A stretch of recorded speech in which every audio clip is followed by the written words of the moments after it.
Okay, we got a little presentation here on the TV screens. I'm sorry that the minister isn't here today, among other reasons, because I wanted to thank her personally for her work when she was in opposition to support the energy law that was passed last year. The energy law, when it was first drafted by the previous government, contained no provisions whatsoever to support renewables, and a group of people, which included the Serbian Wind Energy Association, and which included the current minister, actually lobbied very hard to introduce renewables into the legislation, and we're glad that they made it. Okay, let's see if we can work this presentation. First, by means of introduction, I'm chairman of Continental Wind, which is a wind developer and builder. We've built the biggest wind farm in Europe, which is 600 megawatts on the Black Sea coast of Romania, with our partners here in Serbia. When I say partners, we have something called the Serbian Wind Energy Association. There's 5 serious projects happening in Serbia now, all of which can be built in the next 2 years. We're talking about capacity probably greater than the government's current allowed cap, all of which could happen in the next 2 years if we got appropriate support from the government. Okay. Fairy tales. First fairy tale, which seems to be ubiquitous, is that electricity prices can remain cheap in Serbia. Now, they can remain cheap only in the sense that the emperor in the famous story by Hans Christian Andersen is wearing clothes. Sooner or later, prices have to be equal to what it costs to produce energy, which is not the case in Serbia. You have 8,000 megawatts of capacity in the system here, which is about 12 billion euros worth of money. Right? If you want to maintain and ultimately replace, as it gets older, a generation fleet that's got a market value or replacement value of 12 billion, the system needs to throw off hundreds of millions of euros of excess cash every year, which it does not do, and it does not do that only because prices are essentially below replacement cost. So the first point is, sooner or later, replacement cost is going to rule. Replacement cost today for coal plants to meet UK or EU environmental regulations are over 7.5 cents. If we look at gas, don't think the gas is any better at all. You'll hear a tremendous amount of hype in the market about South Stream. We're all very proud that we have a new source of gas coming to Serbia. That's relevant from the point of view of energy security because it avoids the problem of gas cutoffs coming through Ukraine. It's totally irrelevant from a price perspective. And if you built a new power plant based on gas coming out of South Stream, unless you charge 8 cents a kilowatt hour, it wouldn't work. Okay? And here we are charging the consumer 5.5 cents when the replacement cost is at least 7.5 and probably 8. This is a little chart which I just flip up because it's interesting. I think it's actually in dollars, so you have to divide everything by 1.25. But these are the prices that get charged in other countries. Okay, you'll note the big one on the top, which I can't quite see, I think it's Denmark. It's over 25 US cents, which is, 20 euro cents. And if you looked carefully there, special prize if anybody can find it, you won't find Serbia because the prices don't go low enough. Okay, even at the very bottom of the chart, we're still not as low as the price being charged in Serbia. This can't persist. It's inconceivable that Serbia is a separate planet which can have separate energy prices from everybody else, not in a world where markets are transparent and power crosses borders. Okay, fairy tale number 3. Wind energy is expensive. You'll hear these horror stories like parents warning their children about bad people. If we implemented all of the wind power that the government has told us we can do, which is 450 megawatts, though they have not provided the legislation which allows us to do it, so we still cannot do it, but if we did it, the maximum complete total maximum it could change electricity prices is 2.5%. And to get to 2.5%, you have to use some really quite negative assumptions. If you believe, as I do, that by the time the wind power projects are operational, which is circa 2015 to 2017, underlying brown power prices have already increased, and the difference would be much smaller than this. It's not difficult to imagine scenarios where the cost of wind by 2017, 2018 would be the same price as you'd be paying for power from new coal plants or power from new gas plants. So wind is not expensive. Another fairy tale, that other sources of renewable energy are cheaper. Actually, there's two fairy tales. Supposedly they're cheaper and they're easier, they're more socially beneficial. There's a whole bunch of fairy tales that go with this. The reality is that even with the dramatic drop in cost for solar panels from China, solar is still 140% more expensive than wind. Okay? And that's not going to change. If you went back 3 years ago, it was more than double the cost of wind, and indeed that has changed a lot. Solar has become a lot more competitive, and solar will be competitive on a rooftop basis very soon. But for actual large-scale power production, it's far away from being productive or being price competitive. Biomass, the same thing. Biomass is significantly more expensive. The current tariff for biomass is 3 cents more expensive than wind, and people are already complaining wind is too expensive. Here is the greatest fairy tale, I think, that unfortunately is propagated by many people, presumably.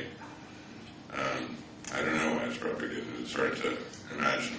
First of all, biomass is very expensive. I have a deep background in biomass. I've permitted, and I hope will ultimately build the largest biomass plant in Europe, which is a single 350 megawatt thermal installation. I know these numbers. Here in Serbia, there's no capacity to build industrial scale biomass because there's no single concentrated source of wood that's large enough. So inevitably, one has to do very small, 5, maximum 10 megawatt power plants. And at the current tariff, if you built those sorts of plants and you produced exactly the same amount of electricity as we plan to produce with our 450 megawatts of wind, it would cost the country 50 million euros a year more than if they'd done the wind. Okay? You will hear people say, and this is a completely specious argument, that biomass generates jobs. Well, it's not completely specious. Of course it does generate jobs. Somebody cuts up the wood. But if you calculate for every €1 of salary paid in a biomass plant, and we've run these numbers very carefully, the electrical subsidy is 4.5 euros. So if you want, by means of your biomass energy strategy, to employ a guy who earns $1,000 in a month to cut up wood, the consumer is going to be paying $4,500 that month in extra electricity prices to make this happen. And then finally, the second part of the slide, I encourage you to read the quotation because this is quite a serious comment. In the last government, there was quite a lot of talk about biomass, and EPS looked at it carefully, and EPS came to the conclusion that it wasn't really physically doable. Right? Not today. To do biomass, you need a wood generation system, which means you need tree plantations. Right? So the process of investing in biomass doesn't mean putting up a power plant. There's nothing to burn. There is some waste wood that comes from Serbia, Shumen. That's certainly, you can do very small things close to the forest with that. But to do anything meaningful enough for the electricity system to notice, you need to plant hundreds of thousands of hectares of trees. And no one has a plan, nor has any plan even been mooted to undertake that kind of professional plantation forestry in Serbia. Fairy tale number 5. All right, Serbia doesn't need the energy. So they're being forced to make renewable energy when they don't need the energy in the first place. This actually isn't accurate. Last year, the country imported 1,800 gigawatt hours. That's a lot. I mean, to give you an idea, and no one knows the prices because the prices are considered a state secret, so unfortunately we have utter lack of transparency. I think the prices are very high. I think energy traders who are importing into the country are making a great deal of money, but no one will tell us. Anyway, if you want to do easy math, if you use, for example, 10 cents just as a metric, 1,800 gigawatt hours is 180 million euros worth of electricity. So that gives you some sense of the scale. So at a time when we're capable of building wind, the country's paying 180 million to neighboring countries to import wind power that we could produce locally here without any problem at all, and probably cheaper as well. Also, the other thing that is curious about Serbia, but anybody who lives here would know, is that in the summer it's not particularly windy, which is why Belgrade becomes somewhat oppressive in July, and it's extremely windy in winter. And most of the imports into Serbia are winter imports. So when Serbia peaks on an importation basis on those cold, windy days in January, that's when we as wind producers would be producing at peak output. Fairy tale number 6, the myth that you don't actually have to pay your way in life. Serbia is a signatory to the Energy Community Treaty, which, among other things, says that Serbia has to produce a certain amount of renewables by 2020. Every EU country is part of this plan, and the energy community countries, which are the adjacent countries which are not yet EU, so Ukraine, Serbia, Macedonia, etc. These countries have signed up to the EU criteria. They have a national action plan. They're required to do essentially the same kind of investment in renewables as the other countries. But you have probably read in the newspaper much talk about foreign countries. You hear about the Italians, we've heard rumors about the Germans, coming to Serbia, building renewable energy plants, and exporting the power so that, in fact, Serbian citizens don't have to pay the recklessly high prices for renewable energy. There's two parts of this. First of all, the prices for renewable energy are not that high. But more important, the legal structure of the EU and the energy community completely doesn't allow this. The rules say, and they're categorical, you can only export renewable power to another EU country after you've satisfied your pre-agreed targets. Anything you produce above your target, you can export it. So if Serbia, for example, is a windy place, we could have 3,000 megawatts of wind here in 10 years' time and be exporting 2,000 megawatts of it to different countries as a genuine export industry. But we're not allowed to do that until we build what Serbia needs itself. And what Serbia needs itself is well in excess of the 450 megawatts we're supposedly allowed. Fairy tale number 7. The job is done. Now it's up to the investors. In 2011, indeed, the Serbian government finally passed a renewable energy law. And if you read the law, it's good. I mean, it says all the right stuff. It says that we get to priority dispatch under the system, we don't have to pay balancing charges, we get paid a feed-in tariff, we get reasonable legal protections. The law is very well written, actually, I have to say. Except the problem is that the law has no effect until bylaws are passed, which establish the feed-in tariff, and most particularly establish the contract, or form of contract, between the producers and probably us, or possibly a single government agency buyer. But today, if we had a wind farm, we couldn't sell our power. There wouldn't be a price for it, nor would there be a contract established with us to sell the power. So this was supposed to have been done by December the 8th of last year, which was roughly 6 months after the law was passed. And December 8th came and went, and we're now on October the 2nd or the 3rd, and there's no sign whatsoever of action from the government. Meanwhile, the Serbian Wind Energy Association members are ready to go. We're ready to build if somebody would give us an acceptable financeable feed-in tariff and an acceptable financeable power purchase agreement with the government, or with us. Fairy tale number 8. okay, that you can stall. I have thought at times, watching the behavior of